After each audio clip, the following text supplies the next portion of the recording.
ماشاء اللہ، اللہ کامیاب فرمائے، مہربانی کرے۔ سر علم کے بارے میں کافی کچھ سنا ہے، لیکن اور کس کنفیوژن سے مراد یہ کافی محدود ہے اور یہاں تک بات پہنچ گئی کہ لڑائی ہوتے رہے گی۔ اللہ رحم فرمائے، لڑنا کیوں؟ اگر کوئی رائے کا اختلاف بھی ہو تو بتا غیب کہ اپنے آپ کوئی آدمی غیب کی ایک بات بھی جان لے۔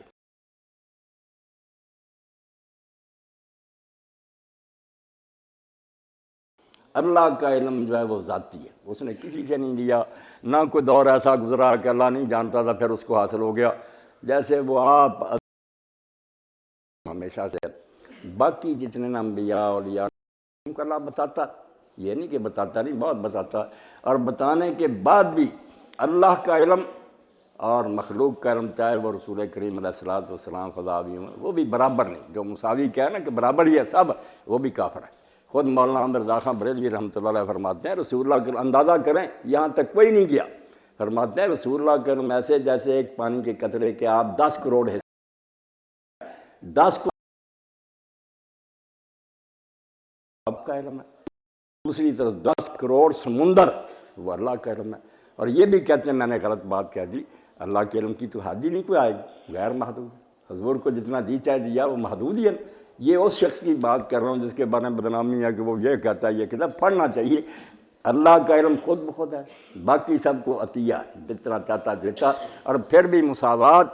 کفر ہے۔ اللہ اور رسول کے علم میں کہہ دینا کہ برابری غلط بات ہے۔ اور یہ علم جو ہے نا، اس کے بارے میں بڑے بڑے میرے بریلوی دوست جو ہے نا وہ بھی مانتے ہیں، کتابوں میں لکھتے ہیں کہ اس میں ظہول اور نسیان بھی ممکن ہے، کہ نبی کو کوئی بات بھول جائے یا اس کے ذہن میں نہ رہے۔ کتنی مرتبہ حضور نے نماز پڑھائی اور نماز میں 2 پر سلام کہہ دیا،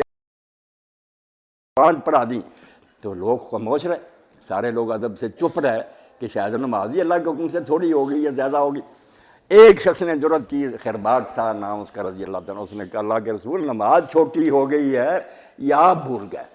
آپ نے فرمایا نہیں کوئی بات نہیں، آپ کے تو ذہن میں تھا نا کہ میں نے ٹھیک ہی پڑھائی۔ پھر آپ نے لوگوں سے پوچھا سزا کا ذوالجلال، یہ ذوالجلال سچ کہتا؟ تو پھر حضرت ابوبکر عمر اور دوسرے بولے کہ ہاں اللہ کے رسول نماز میں کمی ہوگی۔ پھر دوبارہ قبلہ رخ ہوئے، نئے سرے سے نہیں پڑھائی، جو باقی تھی نا 1-2 رکھنے وہ پڑھائیں، آخر میں سجدہ سال کیا اور ساتھ فرمایا انما انا بشر،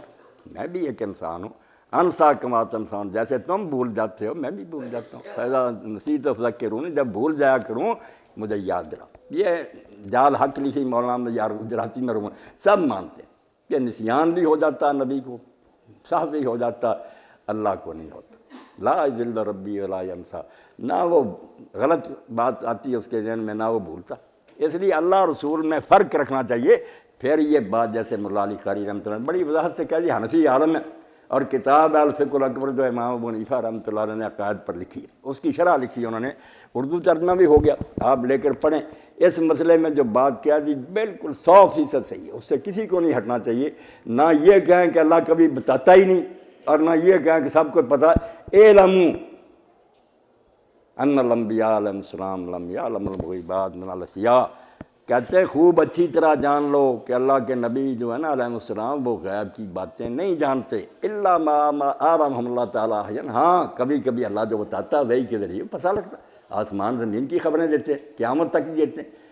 وذکر الحنفیۃ التسلیم بالتکفیر باعتقاد النبی صلی اللہ علیہ وسلم یعلم الغیب، یہ صاف لفظ رکھیے کہ جس شخص نے کہا نا کہ رسول اللہ غیب جانتے ہیں، فکرہ بول دیا، وہ کافر ہو جائے گا۔ حنفی علماء کہتے ہیں لے معارضۃ قولی تعالیٰ، اس نے قرآن کے ساتھ ٹکر لی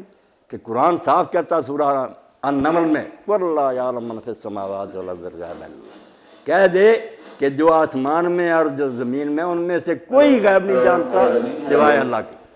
یہ آپ سورہ نمل نکال کر دیکھ لیں، وہاں لکھا ہوا کہ کوئی آسمانوں والا، تو جاننا اور ہوتا کہ کسی علم کو خود بخود ہی آدمی پھر آگے بڑھا دے، نہیں، غیب جب بھی معلوم ہوگا وہی الہام سے ہوگا، اللہ بتائے گا تو پتہ چلے گا، ورنہ مخلوق کے پاس کوئی ذریعہ نہیں۔ یہ دنیاوی علوم میں آپ نے کوئی کلیہ استاد سے سمجھ لیا، اس سے کئی سوال حل کرتے جاتے۔ اس طرح غیب کی کنجیاں نہیں اللہ نے کسی کے ہاتھ میں دی، وَعِندَهُ مَفَاتِحُ الْغَیْبِ، کنجیاں اپنے ہاتھ میں ہیں، اس میں سے نکال کر بے شمار دیتا۔ اللہ کے رسول کو اتنا دیا، پچھلا بھی، اپنے دور کا بھی، قیامت تک کا بھی، جس کا اندازہ ہی کوئی نہیں، مگر وہ دیا ہوا ہے، اس کو علم غیب نہیں کہتے۔ کوئی باہر سے آیا، ابھی یہ شفیق صاحب انہوں نے کہا دھماکہ ہو گیا اسی شہر میں، تو دھماکہ ہو گیا، انہوں نے خبر دے دیا میں آپ کو بتاؤں تو یہ علم غیب، یہ بتائی ہوئی بات ہے، اللہ کے نبیوں کو اللہ بتاتا ہے، اس کو علم غیب نہیں کہتے۔ خود مولانا رضا خان ہمارے مولانا سعید احمد اسد صاحب کہتے ہیں کہ علم الغیب اور عالم الغیب کہنا جرم ہے، یہ نہیں کہہ سکتے، یہ ایڈجیکٹو جو ہے نا اللہ کے لیے، جب بھی بولنا کون عالم الغیب، اللہ، کون غیب جانتا، اللہ، یہ پوچھے کوئی کہ اللہ نے اپنے نبی علیہ السلام کو غیب کا علم دیا ہے بہت سا، ہاں کہو، بہت سی خبریں دی، قیامت تک کی آپ کہہ رہے ہیں مہدی آئے گا، مسیح نازل ہوں گے، یہ ہوگا، ہم ایمان رکھتے ہیں، تو دی ہوئی علم کو علم الغیب نہیں کہتے، اس لیے علم الغیب صرف اللہ کے لیے ہے، باقی جو ان کو عطا ہے، جب جی چاہتا ما کان اللہ لیطلعکم الغیب، کہیں کہتا عالم الغیب فلا یظہر علی غیبہ احدا، اطلاع دیتا ہے، یہ لفظ آتے ہیں، وہ ٹھیک ہے، اس کا انکار کریں پھر آپ کو نبی ماننے کا کیا فائدہ، بہت علم دیا آپ جی۔